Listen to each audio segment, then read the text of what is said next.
Okay, so I'm Evo Busseniers and I'll speak about interplay and co-evolution. So I'm a PhD student at the Global Brain Institute. So first I will introduce what I want to speak a bit about, and then I'll explain a couple of more concepts of models which develop this further. And to conclude, I'll explain a bit what we can learn for it for the global brain. So I think in society we see often, in the world we see interplay between society and technology, micro and macro, between theory and practice.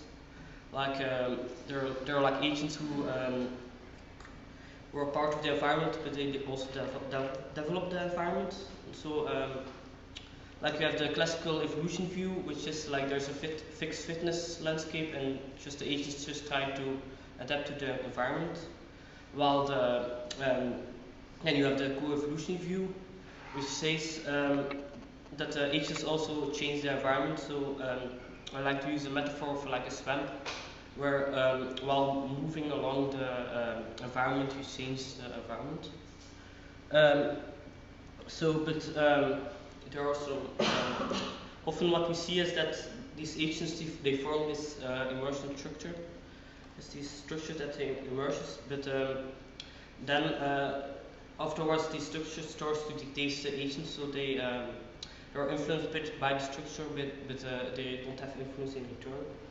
They're values becoming dogmas. We see this with with addiction in the more individual level. That first you have first starts an idea, and it's a creative idea, but afterwards it becomes a dogma. And then also on a more global level, it states that there's first it's all an ideology which means has good meaning, but then afterwards it becomes totalitarian or doesn't become what it wants anymore. So we see that often this structure is not necessarily wanted. And as two kind of examples, I'll speak a bit about technology and democracy. So how technology also makes our society. So, but alternatively, I think also this structure it could also be a way to enable us to build the world we want to live in. There's where there will be a constant evolution, a trial and error of different groups trying different things. So it would be diverse, even contradictory. There won't be one global utility function or one global thing to do, but it will be diverse. I think there will also be a constant opposition which is needed to oppose certain powers to get bigger. So first a bit more about co-evolution and fitness landscapes. So the classical view is that there's a fixed fitness landscape. So and an agent tries to get to the highest fitness by getting to an X which gets F the highest. But then the co-evolution view is that this function depends on X bar, which is all the previous X and all the things visit also other agents which influence this fitness function. So well, just a bit to explain it. You could see a fitness function which, if you're on the with two values, if you're on the lowest point, if you're at point 0, then the fitness function, if you previously visit point 0, then the fitness function of that of 0 will be 0, and while that one of 1 will be 1. So you are constantly trying to switch to the highest fitness is constantly switching between 0 and 1, just as an example of this change in fitness. So we can also use this to explain our socio-technological complex. So here I will use different agents having all having a different fitness. So they were different points in this fitness place, and then we assume that the higher someone's fitness, the more influence he has on the fitness function. So we see this with technology. that like people who are likely have a higher fitness, who are likely have, like, for example, more money in the society, they can develop, they can choose which technology influence, so they have more influence on the shape of the environment. So as a model, I'll say, so the fitness function changes proportional to the original fitness function. So the more fitness, the more fitness you will get in the next step. And then this fitness is taken from all the other agents. So the average fitness always stays the same. And then, well, this is actually just a general positive feedback model. So here I'm speaking about fitness, but it could be like any value. And then I propose another way of for this model to work is like, I call it a position, and it's to instead of taking like the fitness from all the individuals, the same fitness, you take this fitness from the one which has already the biggest fitness. Now I'll explain a bit what's the principle behind it. So it's a link with the second law of thermodynamics. So the second law of thermodynamics says, okay, if there's no selection, the system will evolve to a state with maximal entropy. So that's that one. See, every state has the same probability. Well, but we see in life it's not the case that there's like maximal entropy. That's because there's like selection, so certain states get chosen. And then, so to link this with my principle of constant opposition, often people say like, yeah, there will always be power, the rich will get richer, the poor will get poorer, power will accumulate, or there's nothing to do about it. So we have this power law, that's just a phenomenon we can't change. Then, so my principle is like analogous to this selection mechanism.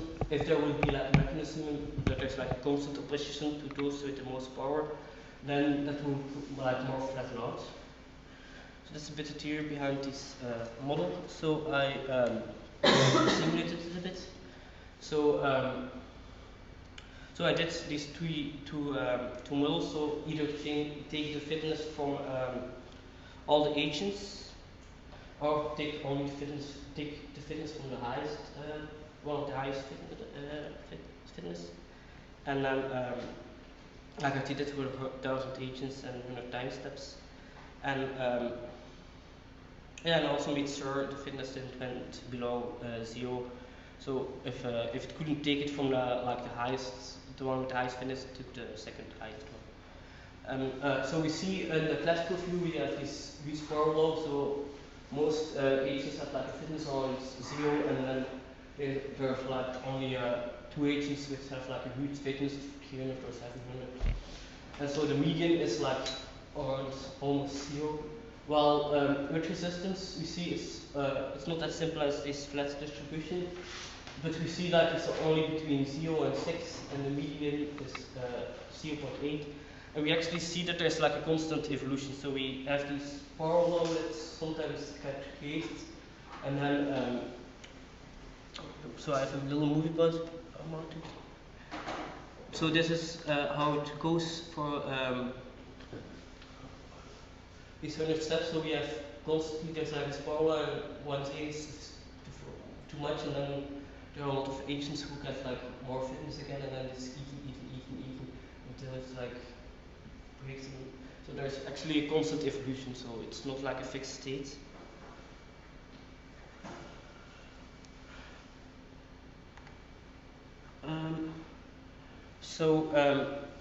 That was this little explanation of the opposition, like how constant opposition could work. But I still assumed like one fitness function. Well, often there's like not one fitness function, but like, for example, like a vector of fitness functions. It's like a partial order where some states are better than other states, but some states are like incomparable. So I'll use chemical organization theory now to explain a bit more how this environment thing works. So I'll use I'll a reaction, I will look at it as a method. So such a reaction could be a chemical reaction, it could be like all kind of reactions bring certain components into other components. So this method, now we could see these, the products of this reaction as the goals, or more in general, if there's like a couple of reactions which form an organization, this means that there are like products which are like self-maintaining, so enclosed. So these reactions produces these products, and then we could see these products as the goals. So we see. So what we want to model is that like there's a method which immerses in certain environments to reach a certain goal, but then this environment evolves. There are like maybe the goals change, maybe the reactions change. So then we want to see like, okay, what happens? We often see that this organization stays while the goals aren't reached anymore. So there's like a rigidity structure. But the problem with chemical organization theory is that it's pretty deterministic. So you introduce an agent model where there are agents which are catalysts for certain reactions, and they can choose which reactions they trigger. And they do this by the goals that they have, and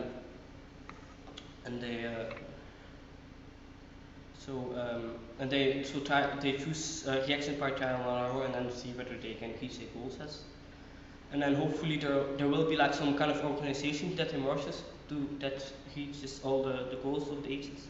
But then there's like a mutation, maybe the goals change, maybe the reactions change, maybe there's like another agent introduced, and then we want to see what happens to these organizations, whether the goals will still be reached. So that's a bit the concept of a model. I haven't yet implemented anything of this yet, it's just a concept. But just like more like an example, and what I want, something I want to explain is how a system could, how an explorer could evolve to a cultivator. It's so an explorer, it's like an agent that monopolizes a certain resource. It's like a predator taking a resource. So it just takes the resource for himself, that is go to empty. And then you see that it evolves to what they call a cultivator. So it actually makes a system that produces this resource, so that he can take it. So because then itself like it's sustaining. Because if you just take the resource without it being overproduced, it's like not sustaining. But often it's output. So these components are also self-maintaining in the system. So, but I argue that it's not necessarily good for the agents in the system that overproduces this molecule or this resource. And as an example, a little example, I want to give like a little toy model I made about a capitalist system. So we see that there is like the working time is transformed into certain goods. Then these goods are transformed into money, and then this money is by the capitalist is transformed by money for the capitalist. But then these capitalists, he sees, okay, yeah, it's not really a sustaining system, because like this working time, it doesn't come from anywhere. These workers are just working for nothing. So he introduces this reaction where he gives like a little bit of money to the workers, and in exchange, their time they transform their time into working time. So there's a certain constant input of time for, the workers has.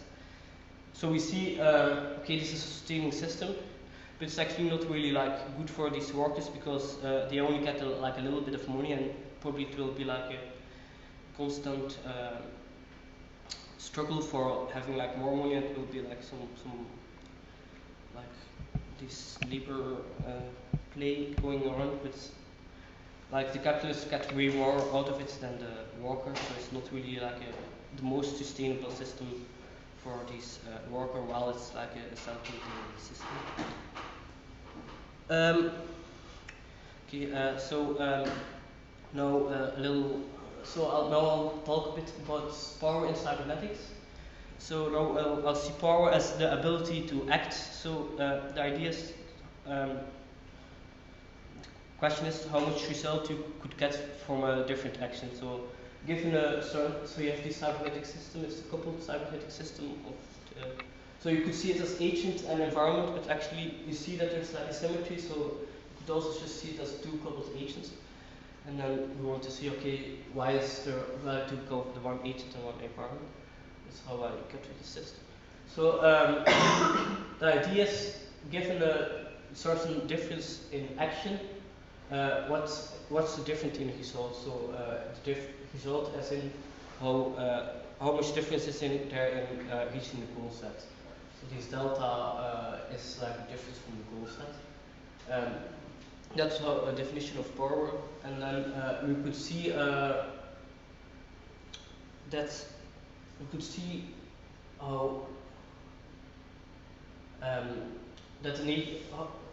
like if you look at this agent and environment, we could see this imposing structure as if this power, there's like whatever he sends to this environment, he always gets like the same thing back, so he doesn't have influence at all on like what for him is important.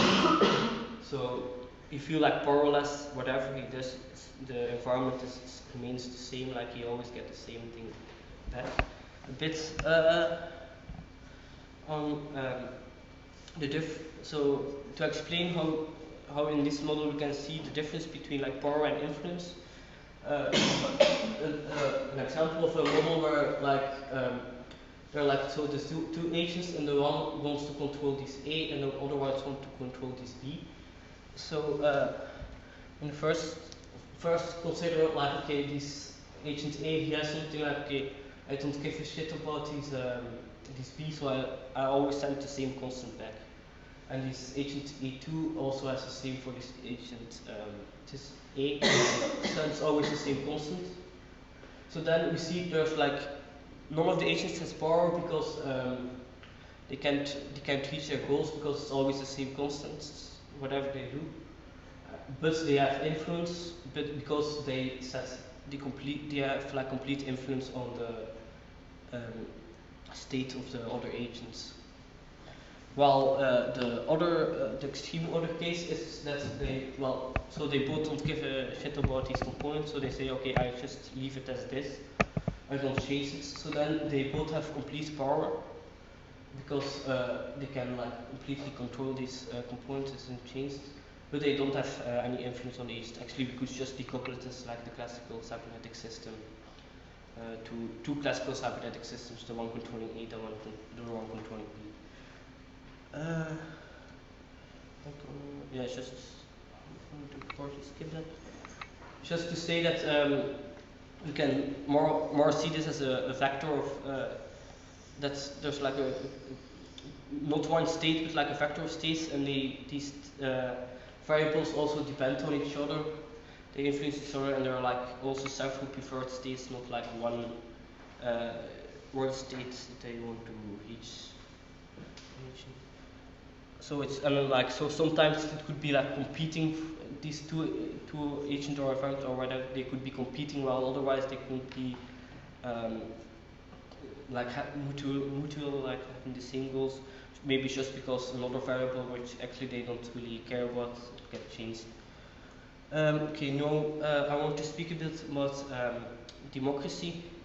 So often there's assumed that there's like the necessity to make a global decision. So we see like there are a lot of people speaking about like distributed governance. Like I think it's a good step in the right direction, but still there's like the assumption we should make like a global decision. And there's like a division of making decisions and acts, which creates like an alienation. So so a bit to explain this, one model would be like there's like a lot of small decisions made, and then there's like an emergent global decision, which then leads to like all kind of local acts, which lead like a global act.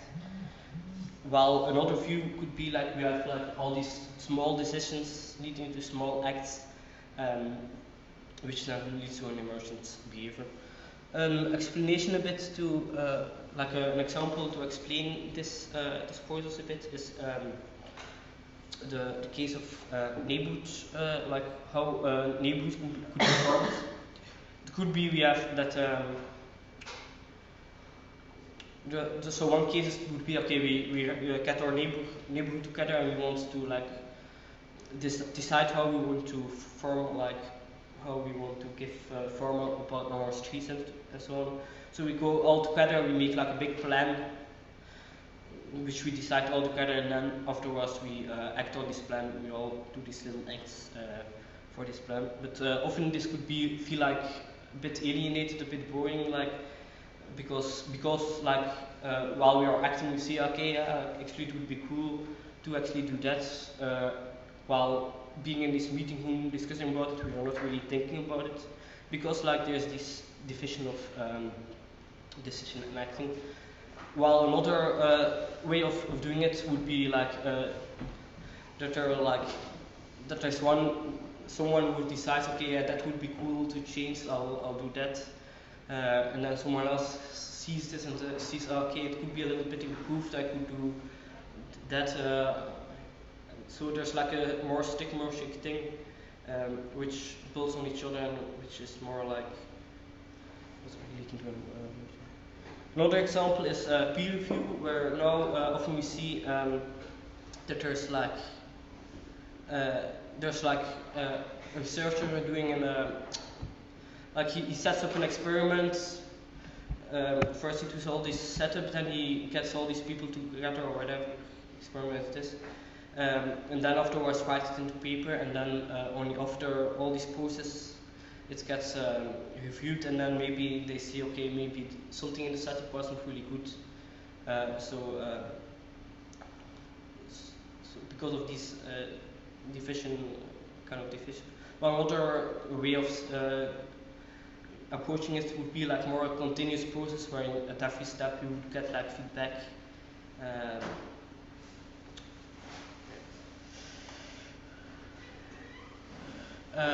So another thing I want to approach a bit is a bit the difference between like starting from yourself or starting from the other.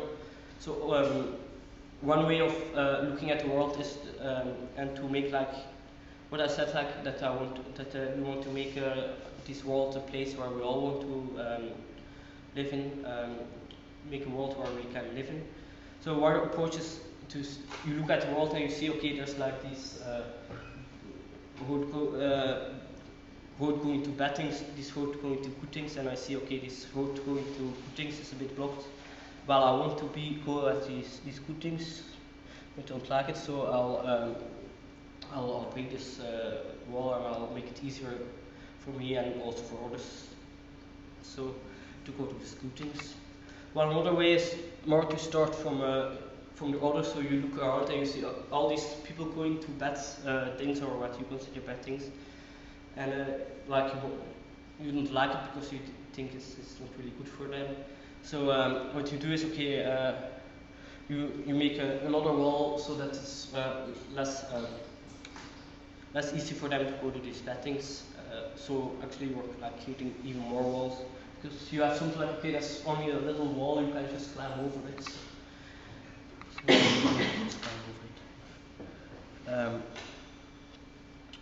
So a bit what we could learn about it for the global brain. One way the global brain could evolve is that it becomes like this imposing structure. We have like this. So by technology, there's like this society created. So this technology, and then it's because there's like omnipotent, omnipresent. It's impossible to resist, and even like whatever this structure would be, if it's like impossible to resist, I think there are like a couple of problems with it. So a bit more about technology, I think. So it could be that this technology has this effect that there's like this thing between technology and society, that the society we have now creates the technology, while it's also the technology which creates this society. So often we see that even technologies, we have like acceptation things, like whatever technology is there, it's like that's incorporated by the capitalist system, and then it reinforces the current tendency. It's like incorporated by the power. On the other hand, technology could be a tool for liberation. We could use it to like construct the world we want to live in. But I think it will never be able to liberate in itself. I think it will always be necessary that it comes from ourselves, because it's simply not possible that there's something else that liberates us. We should liberate ourselves. That's just one of the basic things of liberation, I think. So, on the other hand, this global brain could also just be this constantly evolving structure which enables us to build the world we want to live in, like we all want to live in, to like this diverse thing with constant evolution. I think also a big problem is that it would alienate our decision from our acts. So we see that in the world, there's like in the internet, where people are like in this virtual reality, get stuck in this virtual reality, and they're like behind their screens, making maybe all these kind of decisions. There's like all these great things happening, but then it's like completely separated from their daily life,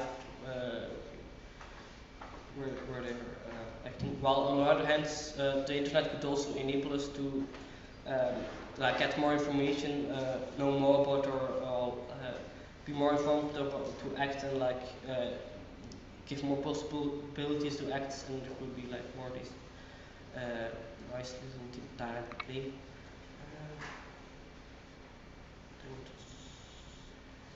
So I think the choice I think which of these two routes it will go, I think the choice is ours. So there will be like I think this constant opposition is needed so that this imposing structure won't emerge.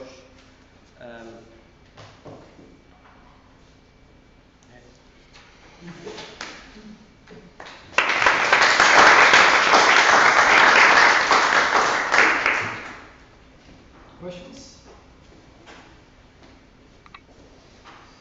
Not all at once.